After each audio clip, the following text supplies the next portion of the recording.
There is a stone bench in the west cloister of the palace where I have stood guard for 31 years, and on the morning I am about to describe, I sat down on it for the first time. A man does not sit on his post.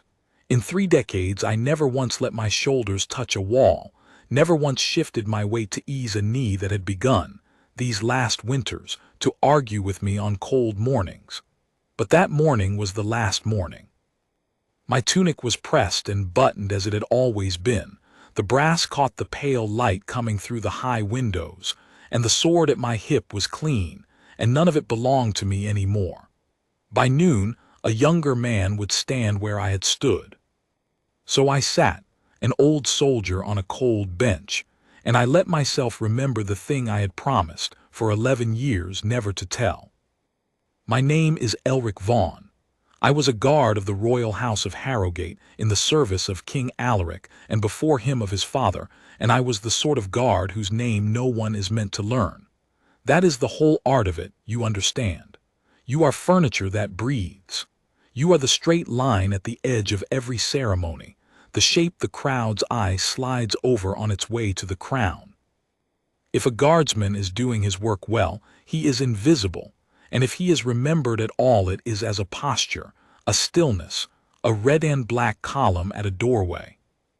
I had made my peace with that when I was young and full of the pride of it, and I kept my peace with it into my gray years, and I would have carried it to my grave without complaint. I had one thing I was proud of, and it was that in 31 years no one could say they had heard Elric Vaughn tell a tale out of the palace. Not a secret, not a smallness, not the least private word of the family I served. And now I am going to break that once, for a reason I will try to make you understand, though I am not a man of many words and never learned to be. The bench was cold under me. Somewhere above, in the old bell tower they no longer use for anything but pigeons, a wind moved. I could hear the guard of the hour, young Corwin, marching the north corridor with the crisp, over-loud tread of a man who wants his sergeant to hear him being correct. He would learn in time that the good ones move so quietly you forget they are there. I sat with my gloved hands on my knees, and I looked at the little door across the cloister, the low arched door of green-painted wood with the iron ring, the one that goes down to the herb garden, and it was that door that undid me. Because 11 years ago, a small hand had knocked on the other side of that door, 3 light knocks, when I was the only living soul who could have heard them, and everything I am about to tell you began with those 3 knocks. I should say, before I go further, why I am telling it at all. When you are old and the last day comes, you learn that a promise has 2 lives. There is the promise you make with your mouth, and there is the promise underneath it, the real one, the reason the words were spoken.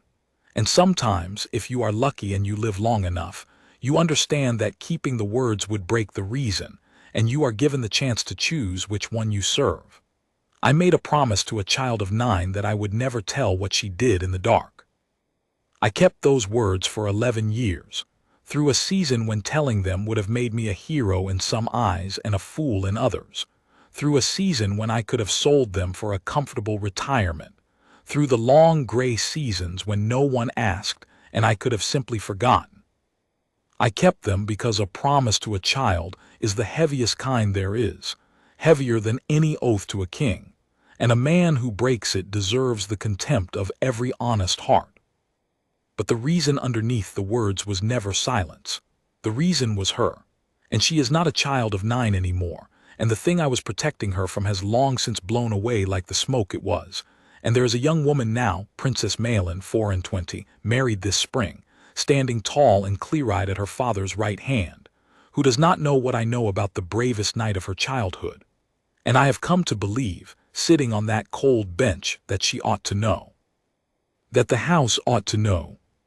That the smallness I carried is not a smallness at all but a light, and that a light kept in a locked box for 11 years serves no one, and honors no one, and least of all honors her. So, let me tell you about the night the Princess Malin crossed the whole of the sleeping palace alone, in her stocking feet, to keep a promise that no one had asked her to make, and how a guard who was never meant to know found out, and what the 2 of us did, and what it cost, and why I have not spoken of it until this morning. It was the winter she was 9. I remember the winter itself as one of the hard ones, the kind that clamps down on the old stone and makes the whole palace ache. There had been a death in the house that autumn. The good Queen Isolde, the king's first wife, the mother of the crown Prince Rowan and of the young ones, had died after a long illness, and the whole of Harrogate had gone into mourning, black cloth on the mirrors and the horses walking slow and every window curtained. Malin was the youngest but one of the king's grandchildren then, the daughter of the Princess Alara, and she had loved her grandmother with the fierce whole heart that only a small child can bring to loving. I had watched them together across 2 summers before the illness took hold, the old queen and the little girl, walking the herb garden in the early morning with their heads bent close, the queen naming the plants and the child repeating the names, rosemary and rue and the gray feather leaf they call lamb's ear, the 2 of them at the far end of the garden where the sun came first. That is the garden the green door leads down to. I want you to hold that in your mind because the garden matters. I was not a young guard by then. I had gray at my temples already and the beginnings of the knee. I had been given the west quarter of the palace as my long night watch, the quiet quarter, the family's private quarter, which is a post they give a man they trust, and a man they no longer need at the loud bright end where the tourists press their faces to the railings. It suited me. The west quarter at night is a country of long carpeted corridors and shut doors, and the small sounds a great house makes when it thinks no one is listening, the tick of the cooling pipes, the settle of old timber, the far-off cough of a sleeping servant. I knew every board that creaked. I knew the exact place in the long gallery where the moon, when there was a moon, would lay a bar of silver across the runner. I knew the smell of the beeswax they used on the banisters and the colder smell of the stone stairs that go down to the garden door. I walked my rounds and I stood my stations and I kept my counsel, and I was, God help me, content. The mourning had been going on for perhaps 3 weeks the night it happened. The family had all gone to their rooms. I had done my 11 o'clock round and my 1 o'clock round, and I had taken my station at the head of the stone stairs, in the little cold cross passage where the green garden door is, because it was the coldest and least comfortable place on my route, and I had a soldier's superstition that the post you least want to stand is the post that needs standing. I remember I had my back to the wall and my eyes forward and my mind, if I am honest, half asleep in the way an old sentry's mind goes, awake behind the eyes but drifting, and I was thinking of nothing, which is the correct thing for a guardsman to be thinking, when I heard a board give in the corridor above. Not the corridor's own settling, a footstep, a light one and trying to be lighter, the particular hesitant press of a person who is walking where they know they should not walk, testing each board before they trust their weight to it. My whole body woke at once, the way it does, the drift gone in an instant and the cold gone with it. A footstep in the family's quarter at 1:30 in the morning is either nothing or it is everything, and a guardsman does not get to guess. I came off the wall without a sound. 30 years teaches your boots to lie, and I moved to the foot of the corridor stair and I looked up. And down the stair, one careful step at a time, one small hand sliding along the banister, came the Princess Malin. She was in her nightgown, a long white thing to her ankles, and over it she had pulled a dark traveling cloak far too big for her, one of her mother's I think, so that she looked like a candle flame someone had tried to hide under a coat. Her feet were bare, in stockings, gray wool stockings, no slippers, which told me she had left her room meaning to make no sound at all. Her hair was loose. And in the crook of her arm, held against her the way you hold a thing you have decided is the most important thing in the world, she carried a small clay pot, the kind the gardeners use for seedlings, and out of the pot stood a single sprig of something gray-green, and I knew before I was close enough to see it clearly that it was lamb's ear, the soft gray feather leaf, the one her grandmother had taught her the name of at the far end of the garden where the sun came first. I want to tell you what I felt, standing at the foot of that stair in the dark, but I am not sure I have the words even now. A guardsman's first duty when he finds a member of the family where they should not be, at an hour they should not be there, is to secure them and to raise the correct person, the nursery attendant, the lady-in-waiting, the child's own mother if it comes to that. That is the rule, and the rule is a good one, and I have followed it 100 times.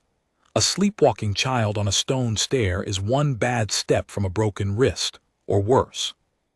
So my body knew what to do, and I opened my mouth to say, gently, the words you say, "Your Highness, it is very late, let me take you back up." And the child stopped 4 steps above me and looked down at me, and her face was not the face of a sleepwalker. It was wide awake, and it was streaming with tears she had not made a single sound over. She had been weeping the whole way down that stair in perfect silence, the way a child weeps who has learned, in 3 weeks of a mourning house, that grief is a thing the grown-ups want kept quiet. "Please," she whispered, "that was all, please." And I closed my mouth. I have thought in the 11 years since about that closed mouth more than about anything else I have done in my life. Every other duty I ever performed I performed by the book, and I was proud of it, and I would defend every one of them to the king himself. But that night, at the foot of the stone stair, I did not follow the rule. I did not raise the nursery.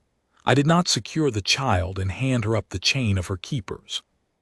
I looked at a 9-year-old with a clay pot in her arms and tears she was too proud to sob over, and something older than the rule book moved in me, and I whispered back, "Tell me where you are going, Your Highness, and I will decide."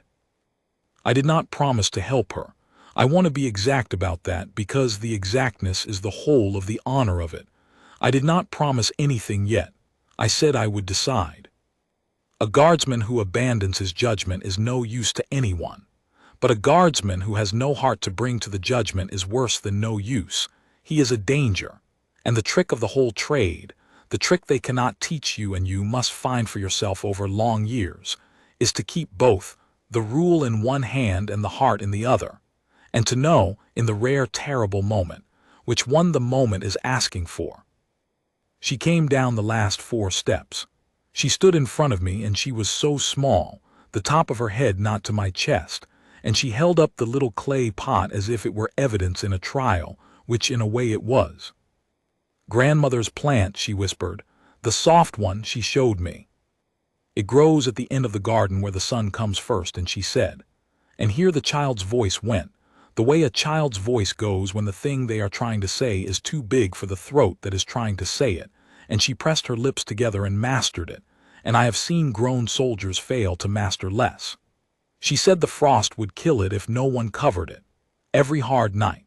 She said, Malin, you must cover the tender things when the frost comes, because they cannot cover themselves. And she always did it. Every hard night she went out and covered it. And now she is, the small chin came up, and now she cannot. And it is a hard night. It is the hardest night. And I heard the men say the frost has come. And there is no one to cover it. I stood in the cold cross passage, and I looked at this child who had crossed a sleeping palace in her stocking feet in the dark, to go out into a killing frost and cover a plant. Because a dead woman had once told her that you must cover the tender things when the frost comes because they cannot cover themselves. And I will tell you plainly that in 31 years of standing at the edge of ceremonies, of state funerals and coronations, and the visits of foreign kings, I have never once been in the presence of anything so purely and completely honorable as that small streaming face in that cold passage at 1:30 in the morning. I had guarded the great. I was, that night, in the presence of the good. There is a difference, and most men live their whole lives without learning it, and I learned it from a girl of 9 with a clay pot. So I decided. Your Highness, I said, and I went down on one knee on the cold stone so that my eyes were level with hers, which is a thing a guardsman is never to do. We do not kneel, we do not stoop, we hold our height. It is half of what we are, but I did it. I am going to help you cover your grandmother's plant. And then I am going to bring you back inside, and you are going to be warm, and you are going to sleep.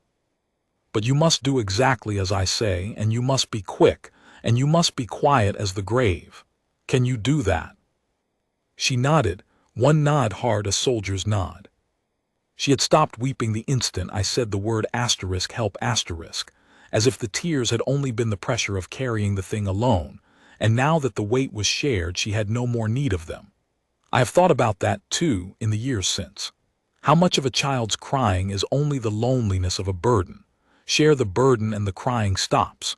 There is a whole philosophy of command in that, if a man cares to find it, and I found it that night on my knee in the cold. I took the key. Every guard of the West Quarter carries the garden key on his ring, a great old iron thing worn smooth, because the garden door is a door, and a door is a thing we are responsible for. I had opened it 1,000 times to check the bolt, and never once to walk through it in the dark. I unlocked it now, and the cold came up the stone steps at us like a living thing, a black river of cold, and I heard the child's breath catch at it, and I nearly changed my mind. It was bitter out there. The frost the men had spoken of was no small frost. It was one of the hard, clear, killing frosts. The sky swept clean of cloud so that all the day's small warmth had fled straight up into the stars, and the stars were out in their thousands, hard and white, and the whole garden below us was going silver as I watched, every leaf and stem furring over with rime. "Boots first," I whispered. There is a rack of garden clogs at the bottom of the steps, the wooden ones the gardeners leave, and I found the smallest pair by feel and set them before her, and she stepped into them, and they were miles too big, and she looked down at her feet in the great wooden clogs and then up at me, and there was, for just a moment, the ghost of a smile, the first I had seen on her since the morning began, the first anyone had seen, I would guess. A small thing. But I had been watching that family go about their grief for 3 weeks with my furniture's face, seeing everything and showing nothing, and I had not seen one of the children smile in all that time, and here in the killing cold at the bottom of the garden steps a smile came and went on the youngest face like the sun through a fast cloud, and it went straight into me, and it has never left. We went down into the garden. I will not pretend it was a long or a dangerous expedition. It was 50 yards of frozen path. But I have crossed battlefields in my time. I was not always a ceremonial guard. I did my years in the hard service, in the border companies, before a wound in the leg sent me to the softer duty of the palace, and I have crossed ground with men dying on either side of me. And I tell you, I have never made a crossing that felt more like a thing that mattered than those 50 yards of frozen garden path, with a 9-year-old princess in wooden clogs clutching a clay pot, going to keep a promise a dead woman had made to the tender things that cannot cover themselves. The garden was all silver and black. The moon was down, but the stars were so thick they threw a faint light of their own, and every box hedge and every bare rose cane was outlined in white frost, and our breath went up in clouds, and the only sound was the crunch of the frozen grit under my boots and under her great clogs and the small, quick huff of her breathing. She led. I let her lead. She knew the way. She had walked it with her grandmother, and I followed a pace behind with one hand out ready to catch her if she slipped, and she did not slip. She went sure and quick down the middle of the path to the far end where the wall runs east and west, and the sun, when there is sun, comes over it first in the morning.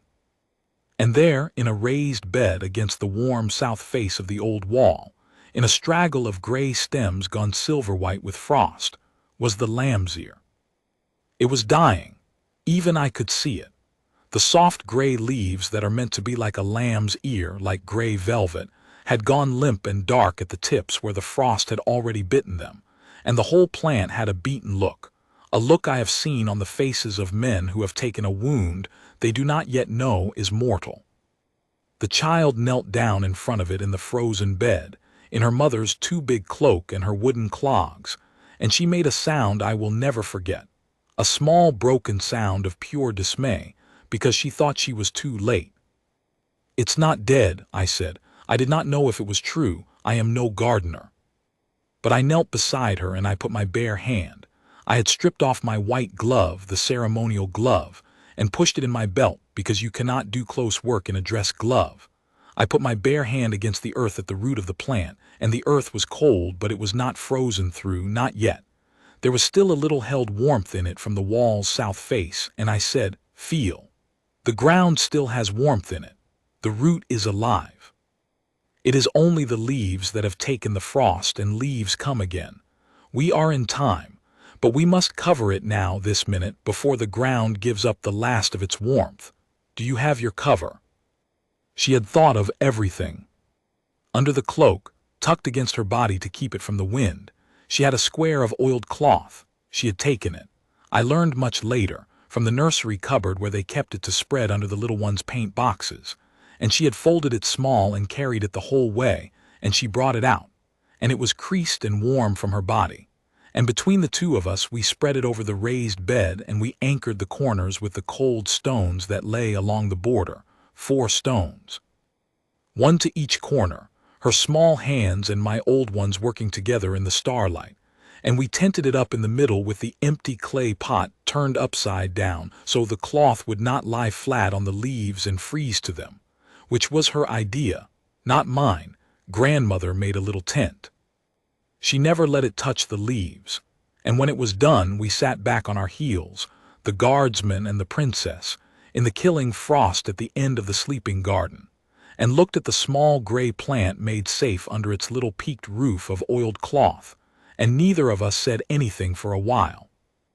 Then she said in a whisper, not to me, to the plant or to the wall or to the sky or to somebody, "There, I covered you," like she said. And that was the whole of it. That was the secret I kept for 11 years. There was no more to it than that. A guardsman and a child covered a dying plant against a frost, and the child said 4 words to the dark, and we went back inside. But you must understand what those 4 words cost her to earn.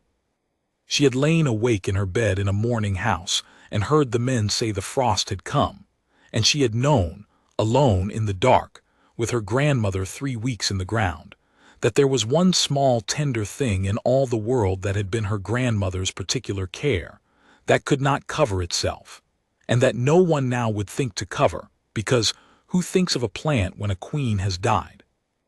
No one but a child of 9 who had walked that garden and been taught that you must cover the tender things when the frost comes. And she had made a decision that would have shamed half the grown men I have served with. She had decided that the fact that it was hard and cold and forbidden and frightening, and that she was small and alone and the palace was full of sleeping people, any one of whom would have stopped her, none of that changed what was right. The plant could not cover itself. Someone had to. There was no one else. Therefore she would. That is the whole of courage laid out plain in a body 4 feet tall. I have stood honor guard over field marshals. I never guarded a braver soul than that. We went back up the frozen path, and she was shivering hard by then, the cold finally reaching her through the excitement, and I did the second forbidden thing of the night. I picked her up. A guardsman does not carry a member of the family about like a nurse.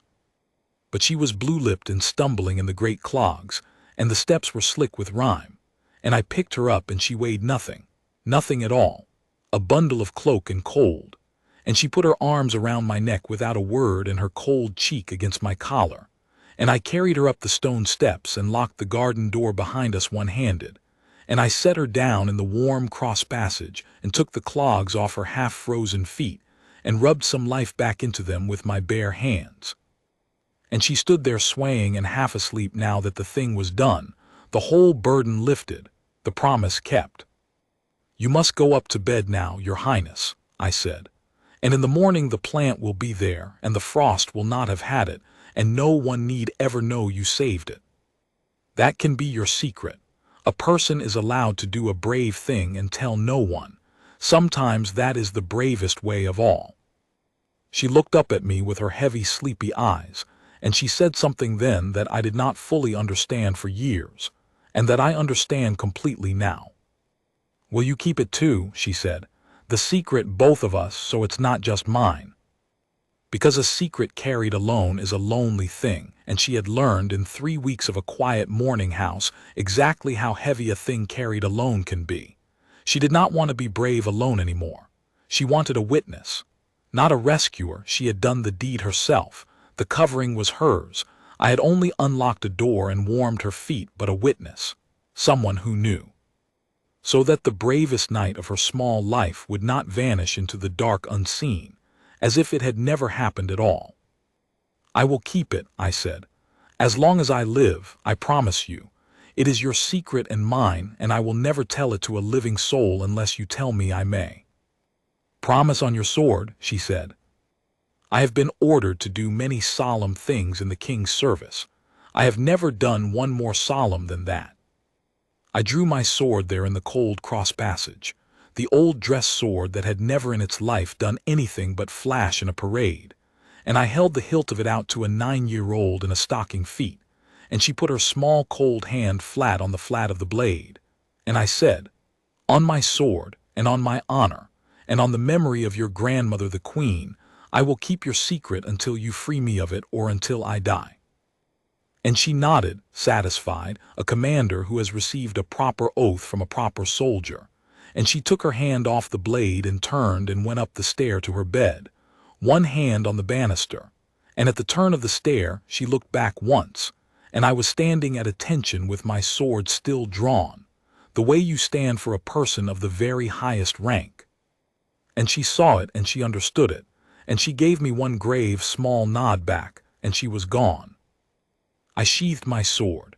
I put my glove back on. I stood the rest of my watch, and in the morning I found a reason to walk the garden path, as the sun came over the east wall and struck the far bed first, and I lifted one corner of the oiled cloth and looked, and under it the lamb's ear stood gray and soft and alive, the bitten tips already forgotten, the root warm, saved.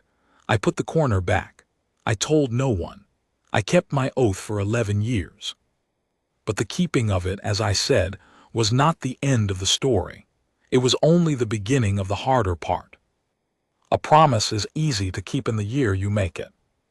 The child is small and the deed is fresh and the plant is alive in the garden, and every time you pass the green door you remember why you are silent. The hard years are the ones that come after, when the world changes shape around the promise and begins, from a dozen directions, to make a case for breaking it. The first change came within the year. The king took a second wife. I will speak carefully here, because I am an old servant of the house and I do not slander, and because a guardsman's opinion of the family he serves is a thing he keeps behind his teeth. But I will tell you the truth as I saw it plainly, because the truth is part of the story, and the story is why I am talking at all. The king's second wife was the Queen Consort Morwenna, and she came into the house like weather. She was not a cruel woman in the way the word is usually meant. She did not strike. She did not scream. She was all silk and low voices and long smiles, but she was a hungry woman, hungry for the house to be hers, and the trouble with the house being hers was that it was so full of the other queen, the dead queen. Isolde was everywhere, in the portraits down every corridor, in the names of the rooms, in the plants in the garden, in the grief of the children, in the very grain of the place. And a woman who wants a house to be hers cannot abide a dead woman in every room. And so, slowly, patiently, with her silk voice and her long smile, Morwenna set about the quiet work of removing her. The portraits came down first, for cleaning, it was always said, for restoration, and somehow the cleaned ones went to a storeroom and never came back up. The rooms were renamed. The Isolde drawing room became the West drawing room. In the garden I watched this happen and I could do nothing. A guardsman does not garden and does not object. The garden was given over to a new man, a fashionable man who tore out the old herb beds along the south wall and put in a gravel terrace and a row of clip-bay trees in pots, very elegant, very modern, and among the things his men dug out and threw on the bonfire that spring was the lamb's ear, root and all, the plant a 9-year-old had crossed a frozen palace to save. I saw it go. I was standing my day watch at the terrace door, and I watched a gardener's boy pull it up by the roots and toss it on the barrow with the rest of the weeds, the soft gray plant, and I said nothing, because there was nothing a guardsman could say, and it was carted away and burned. And that, I thought, was the end of the only living witness to that night besides the two of us. I did not tell the princess. She was 10 by then and she had troubles enough. Because the second thing that changed, the deeper thing, was the family itself. Morwenna, you see, could not remove the children the way she removed the portraits. But she could make the house cold to them. It was done so gently that for a long time no one could have named it. The children of the first marriage in their line, the Crown Prince Rowan, the Princess Alara, and Alara's little ones, Malin and her brothers Torin and Bram, found themselves, season by season, a little further from the center of things. Their rooms were in the older wing. Their needs came second to the needs of the new Queen's people. Small slights endlessly. A birthday overlooked. A place at the table quietly moved down. A tutor dismissed and not replaced. And over it all Morwenna's long silk smile, so that if you tried to point at the cruelty your finger found only courtesy, and you looked like the churlish one. Malin felt it worst, I think, because Malin was the one who had loved her grandmother most, and Malin was the one in whom the dead queen most plainly lived on. She had Isolde's straight look and Isolde's quiet stubbornness, and as she grew, Isolde's habit of caring most fiercely about the smallest and most overlooked things, the undergardener's sick child, the old deaf porter no one spoke to, the tender things that cannot cover themselves. And a girl like that in a house going cold under a smiling queen is a girl who gets hurt, quietly, over and over, in 1,000 small ways that leave no mark and that no one will admit are happening. I watched it for years from my furniture's post. I saw the child of the garden grow into a grave, watchful girl of 12, of 14, of 16, a girl who had learned to keep her own counsel because she had learned that the house was not always kind. I saw her stop bringing her small cares to the grown-ups because the grown-ups, under Morwenna's weather, had grown too busy or too careful to receive them. I saw a light get quieter, and 1,000 times, 100 times, standing my silent watch, I wanted to go to her and say, I remember. I know what you are. I know that when you were 9 you crossed a frozen palace alone to keep a promise no one asked you to make. And that is who you truly are, and no smiling queen and no cold house can change it, and you must not let them make you small. I wanted to give her back the memory of her own courage, in a season when she badly needed to remember it. But I had promised, on my sword, until she freed me or I died. And she never freed me. She was a grave girl now, and whether she even remembered that night, whether it had become for her a half-dream of childhood or whether she carried it still, I could not know, because a guardsman does not raise such subjects. A guardsman waits to be spoken to, and she never spoke of it.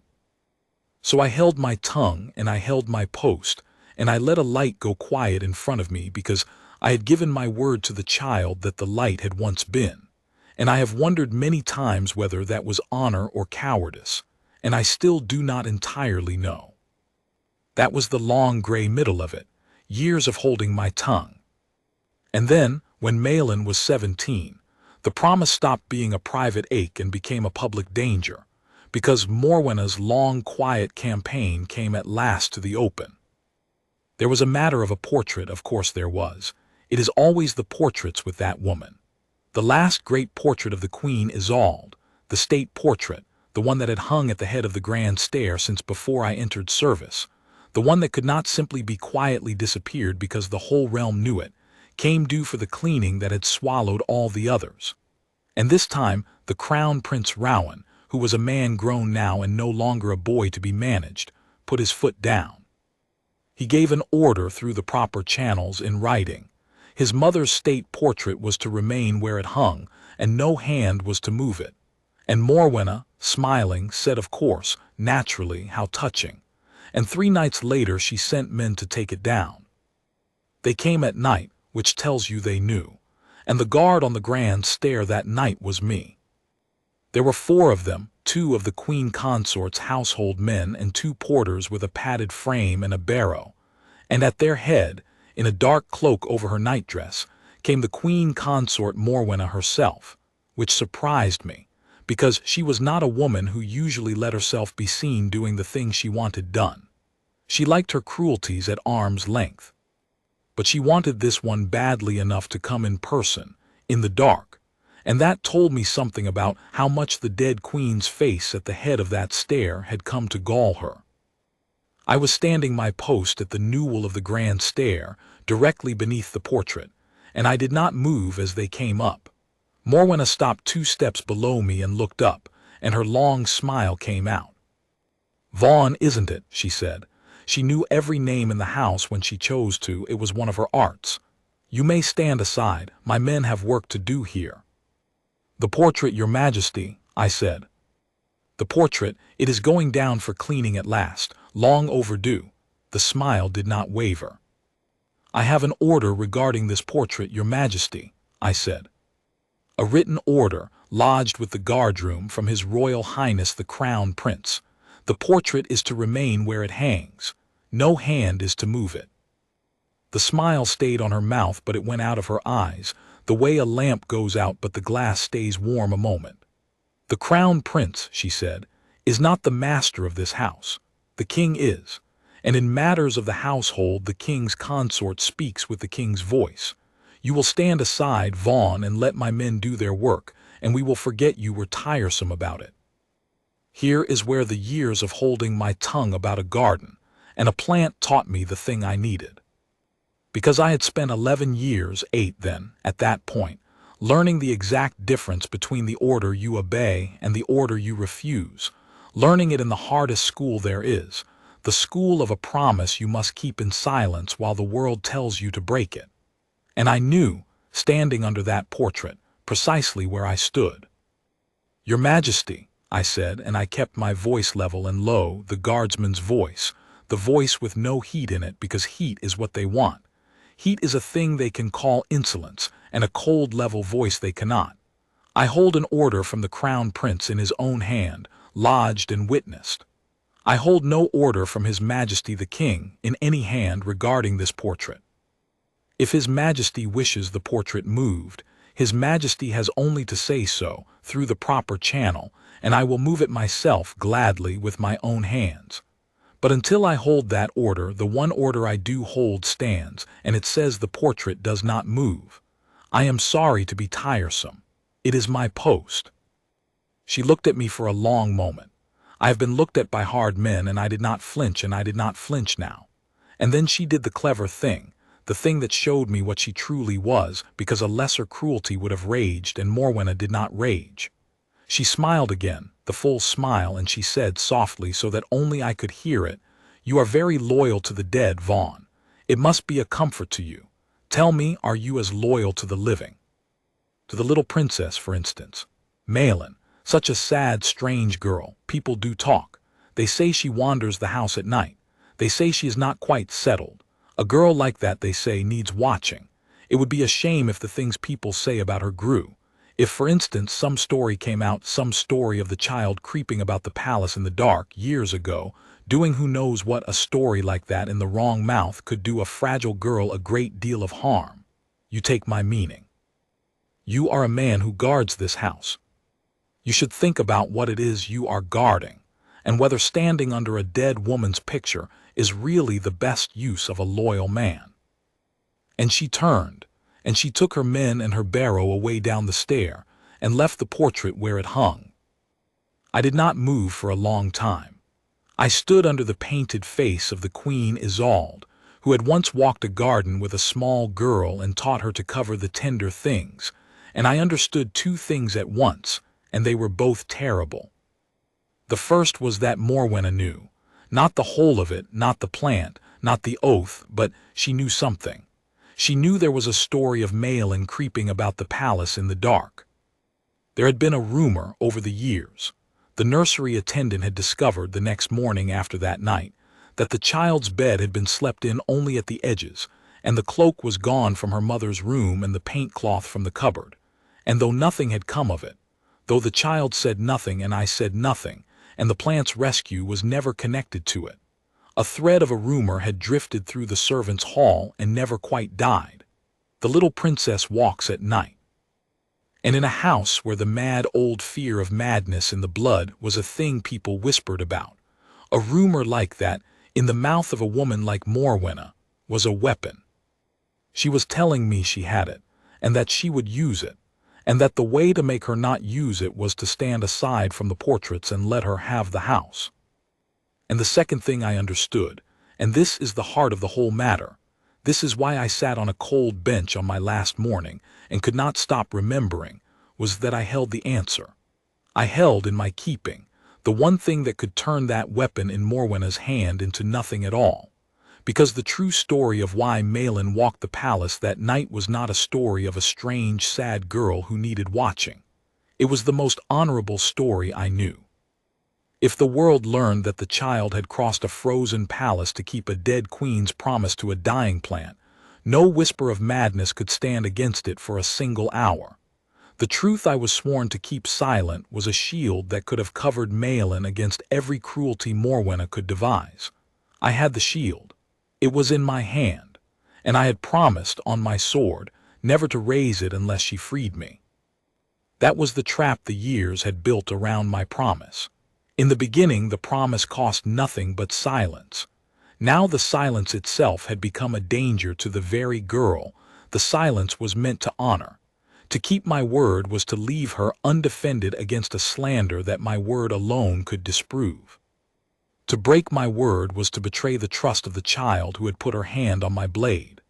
And there was no third way that I could see, no way to be both faithful and useful, and I stood under the portrait half the night turning it and finding no way out. I want to be honest about what I nearly did. I nearly told. I came within a breath of it more than once in the months that followed, as Morwenna's campaign against the first family sharpened, as I saw Malin grow paler and quieter under it, as the rumor she had threatened me with began, just as she said it would, to grow, a word here, a look there, the servants' hall turning a little strange around the grave girl who kept her own counsel.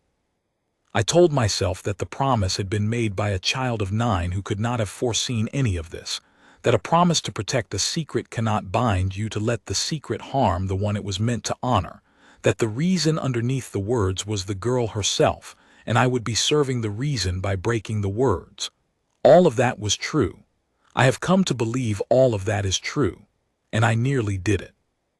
I went so far, one gray afternoon, as to request an audience with the Crown Prince Rowan, meaning to lay the whole of it before him, the night, the garden, the oath, and to let him use it as he saw fit to shield his niece. And then I did not. And I want to tell you why I did not, because it is the thing I am least sure of and most need to say. I did not, because it was not mine to tell. The night belonged to her. The courage was hers, the promise was hers, the deed was hers. I had only unlocked a door and warmed a pair of cold feet and stood witness. And a witness does not get to decide when the story is told. A witness holds it in trust. She had not given me the story to use for her good as I judged her good. She had given it to me to keep asterisk, so that she would not have to carry it alone, and there is a world of difference between keeping a thing and spending it.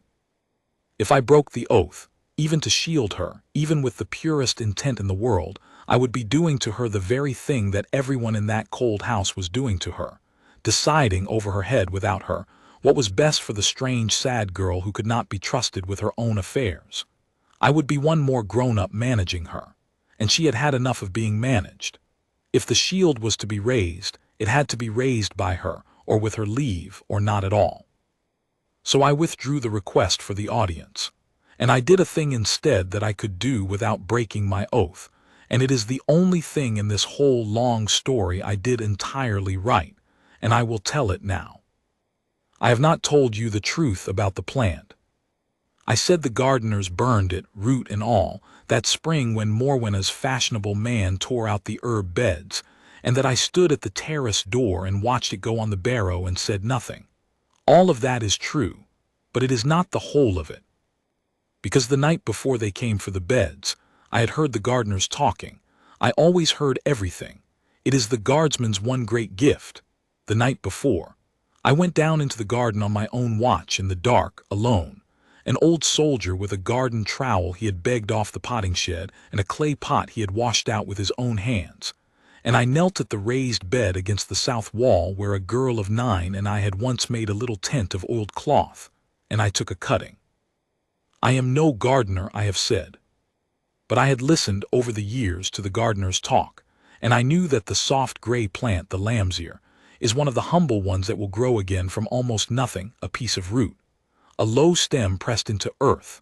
And I took the best low stem I could find, with a bit of root to it, and I potted it up in the clay pot with earth from that same bed, the bed with the warmth in it, and I carried it up to my own small quarters in the guard's lodging, and I set it on my own windowsill. And I did not know if it would live.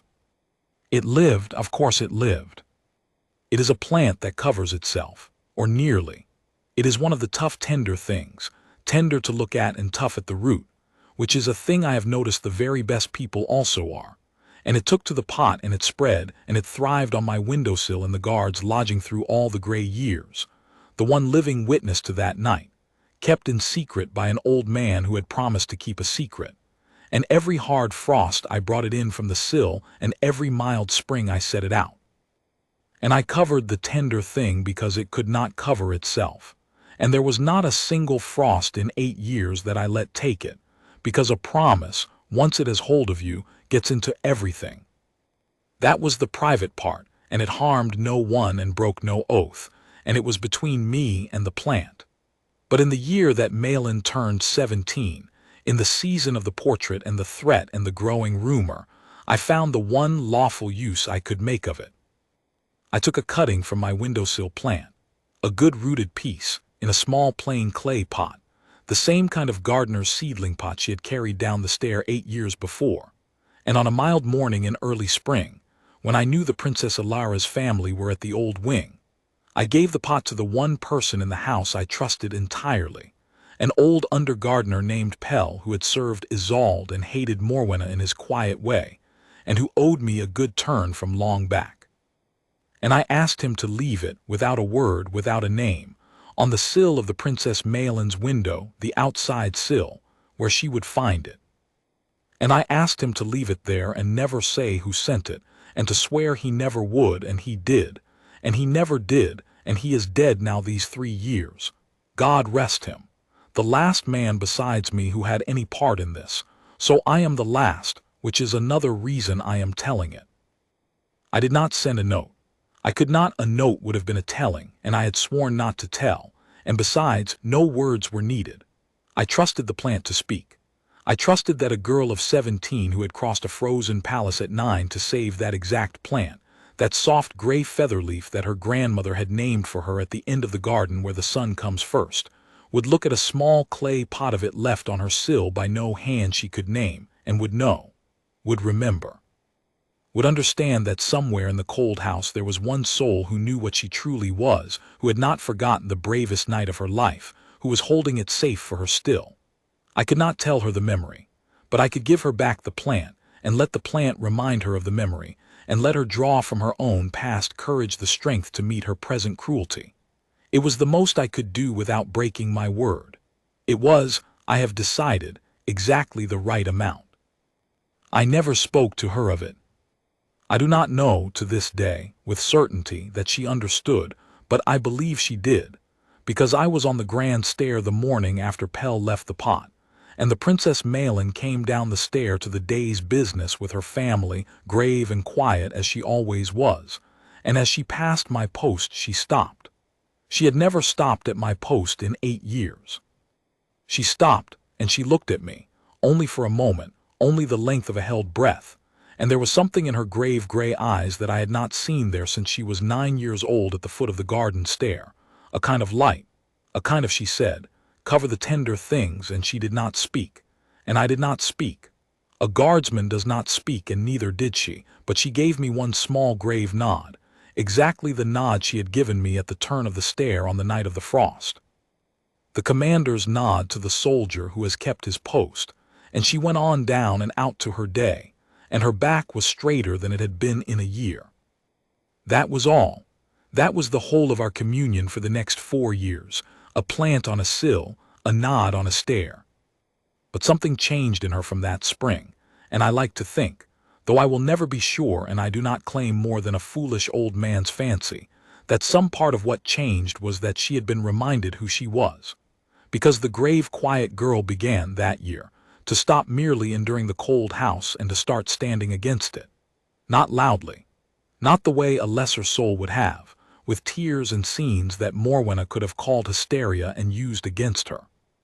She stood the way she had covered the plant, quietly, stubbornly, doing the small right thing over and over regardless of the cost, because it was right, and because the tender things cannot cover themselves. She took the undergardener's sick child under her care in the teeth of Morwenna's disapproval. She sat with the old deaf porter and learned to make her hands say the words he could not hear. She began, in 100 small unbreakable ways, to be the house's warmth in exactly the places the new queen had made it cold. And the rumor of the strange, sad girl who walked at night could get no purchase on her, because you cannot make the realm believe a girl is mad when the realm can see with its own eyes that she is the kindest and steadiest heart in the house. Morwenna's weapon rusted in her hand. She never did use it, she never could. There is one night of that season I must set down, because I saw it with my own eyes, and because it is the proof of everything I have claimed about the girl, and because a man who tells you a person is brave and never shows you the bravery has told you nothing. It was the winter Malin was 19, 2 winters after the plant came to her sill, 2 winters into her quiet standing against. The undergardener's child I mentioned, the sick one, was a boy of perhaps 6, the son of a man named Weller who tended the terrace, and the boy had a weakness of the chest and took ill badly that winter, and there was a question. There is always a question in a great house of who is entitled to what, of whether the house physician would attend a gardener's child, or whether the family must send for the town doctor and pay as they could. It was a small question. It was the kind of small question that the cold house, under Morwenna, had learned to answer in the cold way, and it had been answered in the cold way, quietly, by some steward acting in the Queen Consort's spirit if not on her direct word. The house physician was for the house. The gardener could send to town. And the town doctor could not come that night, because it was, I have not made this up, though it strains belief, and I have wondered whether some author of things arranges these rhymes on purpose.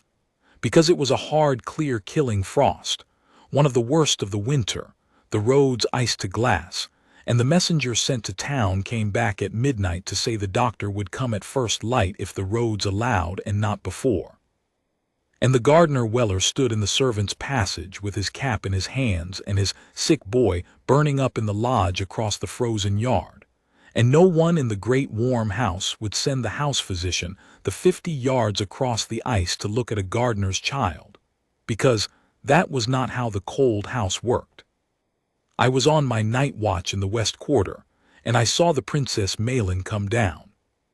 She came down the same stone stair, in a dark cloak over her nightgown, at 1:30 in the morning. I am not inventing the hour. It is the hour that stair seems to belong to, and this time she did not creep, and this time her feet were not bare, and this time she was not 9 but 19, and she came down like a princess, and not like a candle hidden under a coat. She had heard. She always heard. It is a thing she and I had in common. We were the two in that house who heard everything. And she went, not to the garden, but straight to the door of the west apartments where the house physician lodged, and she knocked. Not 3 light knocks, but a firm, authoritative knock. And when the man came grumbling to his door in his nightshirt, she said to him, in a voice I heard clear across the cross passage, a voice with her grandmother's straight steel in it, "Doctor, there is a child across the yard who cannot breathe, and the roads are iced, and no one will send you. I am sending you. You will take your bag and you will go now, this minute, and you will do everything for that boy that you would do for me. And if anyone asks you by whose authority, you will say by the authority of the Princess Malin, and you will send them to me. Go." And the man looked at her, a girl of 19 in her nightgown, with no more true authority in that cold house than the steward who had turned the gardener away, less perhaps. And he saw in her face the thing I had seen at the foot of the garden stair 10 years before, the thing that does not argue and does not raise its voice, and simply will not be moved because it has decided what is right. And he went. He took his bag and his lantern, and he went across the frozen yard to the lodge, And he sat with the gardener's boy the rest of that killing frost night, and the boy lived.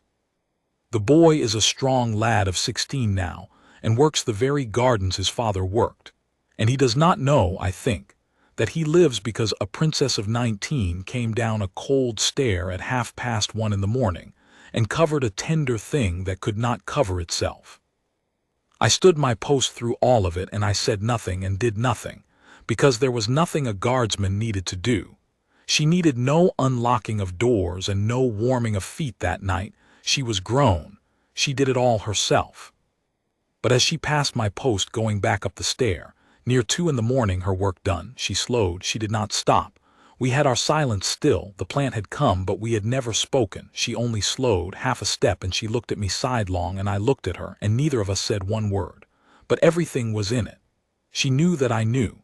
She knew that I remembered the other cold night, the child version of this exact deed, and I knew that she knew I remembered. And in that half-step of shared silence on the stair, the whole thing passed between us, you see. I am still her. I am still covering the tender things. You kept me safe until I was strong enough to do it in the light, and here I am, doing it in the light. And she went on up to her bed, and I stood the rest of my watch, and I will tell you plainly that it was one of the proudest nights of my life, and I had done nothing in it at all except witness. Which is, I have come to think, a great deal of what love is. To witness. To see the good and keep it and not need to be thanked. There was a reckoning of a kind the next day. It came out, such things come out, that the princess had overridden the steward and sent the house physician to a gardener's child, and there was a coldness about it from the Queen Consort's quarter, a silken displeasure, a suggestion that the young princess did not understand how a great house must be ordered, that her impulses, however sweet, were not quite settled. There was that word again, hanging in the air, not quite settled. And I stood my post, and I heard the word go round, and I felt the old fear, that the rumor would take hold, that the strange sad girl slander would find its purchase at last. It did not. Because King Elric heard of it too, an old man, but not yet a fool, and less of a fool every year as the scales fell from him. And King Elric sent for his granddaughter, and asked her, before the whole household, whether it was true she had commanded the house physician across the ice in the night against the steward's ruling. And Malin, 19, stood before her grandfather and the whole cold house, and did not flinch, and did not soften it, and said yes, she had, and she would do it again, because a child could not breathe and the doctor could, and there was no ruling in the world that made that a hard question. And the old king looked at her for a long moment. I was there, I stood the door, I saw it. And then he did a thing that turned the whole tide of that house more than any plant on any sill. He rose from his chair, King Elric, an old man, and he came down to his granddaughter, and he took her hand and he kissed it before them all, the way you honor a person of the very highest rank, and he said, "Your grandmother would know you. She lives in you. Do not let anyone in this house teach you to be less than you are." And he looked round the hall as he said the last of it, and his eye rested, for just a moment, on the silken quarter, and everyone understood, and the word unsettled died in the air and was never spoken of the Princess Malin again. And I would like to tell you that this was my doing, that the old guard's clever gift of a plan on a sill turned the whole tide. It was not. The tide was turned by Malin herself, by 4 hard years of quiet courage that were entirely hers, as the covering of the plant had been entirely hers. All I ever did was unlock a door and warm some cold feet, and once give back a plant. But I have come to believe that sometimes the whole of what one person can do for another is to remind them, at the right moment, in the right silence, that they are braver than the cold house has told them they are. And that I did do. And I kept my oath while I did it. And of the two things I am prouder of the second, because any fool can do a kindness by breaking a promise, and it takes an old soldier a whole hard life to learn how to do a kindness while keeping one. So that was the middle of it. The promise held. The girl grew strong.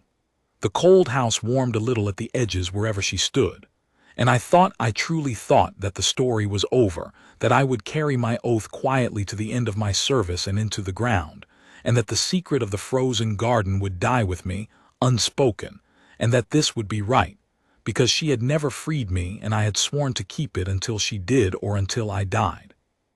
I was wrong.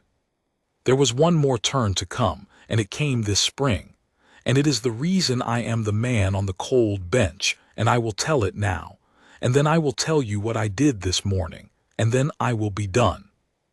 This spring the Princess Malin was married. She was 24 by then, and the house had changed again, as houses do. The Queen Consort Morwenna was no longer the weather she had been. Her long campaign had, in the end, simply run out of dead women to remove and living hearts to chill, because Malin and her mother, the Princess Alara, and the Crown Prince Rowan had, quietly over the years, built the warmth back faster than she could take it away, and a court follows warmth. Morwenna had not fallen, nothing so dramatic. She is still the Queen Consort, still all silk and long smiles, but she had lost in the way that matters, and everyone in the house knew it, and she knew it, and she had grown quieter. And King Elric, an old man now like me, had lived long enough to see clearly what he had been too tired and too grieved to see when he first brought her into the house, and he had drawn his first wife's family back to the center of his heart where they belonged. So the wedding of the Princess Malin was a great warm occasion, the whole house glad, the realm glad, and I stood my honor post for it in the great hall with the other guards, an old man among younger ones, and I watched the grave girl of the garden walk the length of the hall in white on her father's arm, tall and straight and quietly shining, and I do not mind telling you that behind my furniture's face, in the way that no one could see, an old soldier wept. But that is not the turn came after. It is the custom in our house that on the eve of a royal wedding the bride keeps a private vigil, an old custom, from the time when brides were younger and more afraid. A quiet hour alone in the small chapel of the west wing, the old chapel, the one nearest the family's private quarter, near the head of the stone stairs that go down to the garden. And it fell to me, as the senior guard of the west quarter, to stand the door of the chapel through the Princess Malin's vigil, the night before her wedding, as I had stood so many doors in that quarter for so many years. I took my post at the chapel door at the 11th hour. I expected to stand it in silence, as I had stood everything in silence, and to see her leave at the vigil's end with a bowed head, and to salute her, and to say nothing, as always. At midnight the chapel door opened, and the Princess Malin came out in her plain vigil gown, and she did not go past me to her rooms. She stopped in front of my post in the cold cross passage, the same cross passage, you understand, the very stones, and she looked up at me, though she did not have to look up so far now as she once had, and she said, in a voice I had not heard from her in 15 years, the voice of a child who has decided to be brave. Elric Vaughn. I had not known she knew my name. Your Highness, I said. Do you remember, she said, a night when it was very cold and I could not sleep, and I came down these stairs? The cross passage was very quiet. Somewhere far off the great house ticked and settled. I stood at attention with my heart going hard behind my ribs, because in 15 years no one had ever spoken those words to me, and I had come to half believe the night belonged to me alone now, that she had let it sink down into the deep water of childhood and forgotten it. And here she was, 24, and to be married in the morning, standing in the very passage, asking me if I remembered. I remember every moment of it, Your Highness, I said. My voice was not quite steady, and I did not try to make it so. I have remembered it every day of my life. I have wanted to speak of it for years, she said. I never dared. I thought a great many things, that perhaps it had not truly happened as I remembered it, that perhaps you had forgotten, that perhaps it was a foolish thing, a small strange thing, a mad little thing to do, and that you had only been kind to a strange child and had put it out of your mind, and that to raise it would be to remind you of a girl's foolishness. The house said I was strange, you know. For years, I half came to believe it. She stopped. She had her grandmother's straight look, and she turned it full on me, and it was steady. And then a plant came to my window when I was 17, in a little clay pot, left by no hand I could name. And I knew what it was the moment I saw it, because there was only one plant in the world it could be, and only one soul in the world who could have known to send it. And I have known from that morning to this that you remembered too, that you had kept it. I never thanked you. I could not find a way that did not break the silence I thought you wanted, so I am thanking you now, on the night before my wedding, in this passage, where it happened. I could not speak. I am an old soldier, and I have kept my composure through cannon fire, and I could not speak. There is a thing I have never told anyone, she went on, and her voice dropped, and now it was the voice from the foot of the stair, the small, brave whisper. Not my mother, not my husband, no one. That night covering grandmother's plant, it is the truest thing I have ever done. Everything I have tried to be since, every good thing, every time I have made myself do the small right thing when it was cold and hard, and no one asked me to, I have done it by remembering that night. It is the root of me. It is where I keep my courage. And for 15 years there has been exactly one other person in the world who knew, one witness, who kept it safe and never spent it and never told and asked nothing, and sent me back my own courage in a clay pot when I most needed it and told no one even then. She stopped. Her eyes were bright. And you are retiring, Vaughn, in the spring, they say, after my wedding.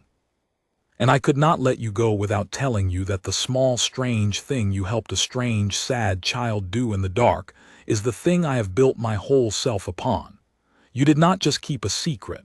You kept me. You kept the truest part of me safe until I was strong enough to carry it in the light. And I release you. The passage rang with the word. Your Highness, I release you from your oath, she said, and she said it formally, the way you say a thing you have thought about for a long time and are sure of. You swore on your sword to keep my secret until I freed you or you died. I am freeing you. Not so that you must tell it, you need never tell it if you would rather carry it to the end, and I would honor that too. But so that the choice is yours at last, and not a chain. You have carried my silence for 15 years. I will not let you carry it one day longer than you wish to. It was never a burden I meant to lay on you. I was 9, and I only wanted a witness so that I would not be brave alone. I never dreamed you would keep it so faithfully for so long that it might one day cost you. So you are free. Do with it as your honor tells you. And she smiled, the sun through the fast cloud, 15 years older, unchanged, and she said, Thank you, Elric Vaughn. For unlocking the door, for warming my feet, for the plant, for all of it. Good night. And she went up the stair to her rooms, one hand on the banister, and at the turn of the stair she looked back once, and I was standing at attention with, no, I had not drawn my sword, I could not have, my hands would not have obeyed me, but I stood as straight as an old man can stand, the way you stand for a person of the very highest rank, and she saw it, and she understood it, and she gave me one grave small nod, and she was gone. And I stood the rest of the vigil watch alone in the cold passage, a free man, holding in my 2 hands at last the choice I had not been allowed to make for 15 years, to speak or to keep silent forever. And I did not decide it that night. I could not. It was too large and too sudden, and I was too undone. She was married in the morning, in warmth and gladness, and she went away with her husband to the coast for the summer, and the spring turned toward my retirement, and I told no one anything, and I turned the choice over and over the way I had once turned the trap, and found, this time, that it was not a trap at all but a door, unlocked, and that I was standing in front of it a free man wondering whether to walk through. And this morning, my last morning, on the cold bench in the cloister, in front of the green garden door, I decided. I decided to tell, but I want you to see that the deciding was the last and hardest lesson of the whole thing, because a freed man is not the same as a man who knows what to do. She had given me the choice. She had not given me the answer. And there were 3 ways in front of me, and I sat on the cold bench and weighed all 3, an old soldier doing his last piece of duty as carefully as his first. The first way was to keep silent forever. She had said I might. to carry the whole luminous thing to my grave unspoken so that it stayed perfectly, purely ours, a candle in a locked room burning for no one but the two who lit it. There is an honor in that, and I felt its pull. A secret shared by only two and never spent is a rare and beautiful thing in a world that spends everything. But I asked myself, whom does that candle serve locked in the dark? And the answer was, no one. Not even her.